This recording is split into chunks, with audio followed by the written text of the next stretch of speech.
High guys, welcome back.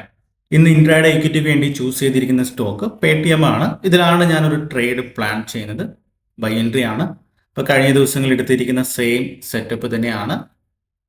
അപ്പോൾ ഞാനിവിടെ ഈ ഒരു ലെവലിൻ്റെ താഴെ ഏറ്റവും ലേറ്റസ്റ്റ് ആയിട്ടുള്ള സിംഗിൾ ലോൻ്റെ താഴെ SL വെച്ചിട്ട് ഇവിടെ ഒരു ബൈ എൻട്രി പ്ലാൻ ചെയ്യുവാണ്. അപ്പോൾ നമ്മുടെ കയ്യിലൊരു സെറ്റപ്പ് ഉണ്ട്.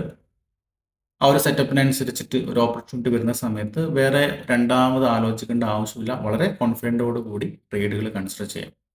അപ്പോൾ ഞാനിവിടെ എൻ്റെ ഓർഡർ ഇവിടെ കൊടുത്തിട്ടുണ്ട് 200 ക്വാണ്ടിറ്റി. അപ്പോൾ നമ്മൾ ട്രേഡ് എടുക്കുന്ന സമയത്ത് ഒബ്വിയസ്ലി സ്റ്റോപ്പ് ലോസും ടാർഗറ്റും ഓൾറെഡി പ്ലാൻ ചെയ്തിരിക്കണം, റൈറ്റ്?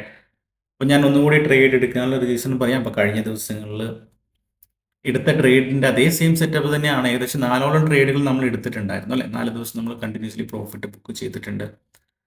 അതായത് കഴിഞ്ഞ ദിവസങ്ങളിൽ പ്രീവിയസ് ഡേ ട്രെൻഡ് ഒരു സ്ട്രോങ് പോസിറ്റീവ് ട്രെൻഡായ സ്റ്റോക്കുകൾ നമ്മൾ ചൂസ് ചെയ്യുന്നു. ഇവിടെ നോക്കുവാണെങ്കിൽ ഹയർ ഹൈ ഫോർമേഷൻ വന്നുകൊണ്ടിരുന്ന ഒരു സ്റ്റോക്ക് ഇന്ന് ഗ്യാപ്പ് അപ്പ് ആയിട്ട് മാർക്കറ്റ് ഓപ്പൺ ചെയ്തു. പ്രീവിയസ് ഡേ ഹൈ ലെവലിൽ ഒരു റീടെസ്റ്റ് നടത്തിയിട്ടുണ്ട്. അപ്പം ആ ഒരു ലെവലിൽ നിന്ന് ചെറിയ അക്സെപ്റ്റൻസ് സൈൻ കാണിച്ച സമയത്താണ് ഞാൻ എൻ്റെ ബൈ എൻട്രി അവിടെ എടുത്തിരിക്കുന്നത്.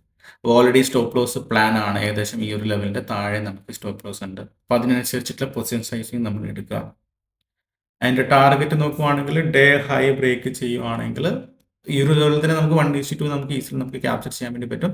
അപ്പോൾ നമ്മൾ 1:2 ഫോളോ ചെയ്യുന്നതുകൊണ്ട് തന്നെ നമുക്ക് അക്യുറസി ഏകദേശം ഒരു 50% ഉണ്ടെങ്കിൽ തന്നെ നമുക്ക് മന്ത് അവസാനം ഒരു നല്ലൊരു പ്രോഫിറ്റ് എടുക്കാൻ വേണ്ടി പറ്റും. ഓക്കെ ഗൈസ്, അപ്പോൾ നമ്മുടെ ട്രേഡ് ഇവിടെ SL ഹിറ്റ് ചെയ്തിട്ടുണ്ട്. നിയർലി ഒരു 1800, റൈറ്റ്? എക്സാക്ട്ലി ആ ഒരു സ്റ്റോപ്പ് ലോസ് അവിടെ മാർക്കറ്റിന് കൊടുത്തിട്ടുണ്ട്. അപ്പോൾ നമ്മൾ ലോസ് വരുന്ന സമയത്ത് പല ആൾക്കാർക്കും അത് അക്സെപ്റ്റ് ചെയ്യാൻ വേണ്ടി പറ്റാതെ വരാറുണ്ട്. അപ്പോൾ ഒരിക്കലും അങ്ങനെ ചെയ്യരുത്. നമ്മളൊരു 100 ട്രേഡ് എടുക്കുന്ന സമയത്ത് എങ്ങനെ പോയിട്ടുണ്ടെങ്കിലും നമ്മുടെ കയ്യിൽ ഒരു 60% അക്യുറസി ആണെങ്കിൽ 40 ട്രേഡ് എന്തായാലും നഷ്ടങ്ങൾ വരും, റൈറ്റ്? അപ്പോൾ എപ്പോഴും ലോങ് ടേമിൽ ചിന്തിക്കുക, ലോസ് അക്സെപ്റ്റ് ചെയ്യുക.